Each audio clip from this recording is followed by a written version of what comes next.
जय श्री कृष्ण। जय महेश।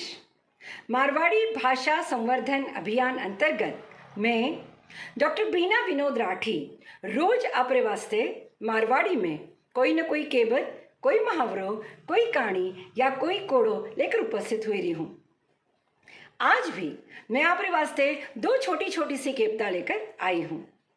जी पहली कहेवत है वह है कोयल केवे काणी हकारो देवे कागलो। केवनरो मतलब कि बड़ो आदमी जना कोई बात बोला करे ना, जना छोटा आदमी ने जिकारी योग्यता नहीं है वी आदमी ने कदी कदी हाँ में हाँ मिलावनो पड़े तो बोलिया करे कि कोयल केवे काणी और हकारो भरे कागलो।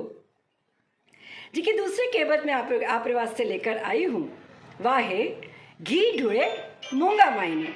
केवनरो मतलब कि अगर साथे बैठा हाँ भाई बंधारे साथे हाँ और कोई चीज़ रो खर्चो आपनो हुई भी रियो है तो भी विरो बुरो नहीं माननो चीज़े, क्योंकि वो खर्चो तो आपने ही लोगारे मायने हुई रियो है, आपने साथे वाला रही साथे वास्ते हुई रियो है तो विरे मायने बुरो मानने की कोई बात को नहीं है।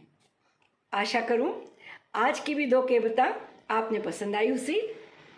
जय श्री कृष्ण। जय महेश।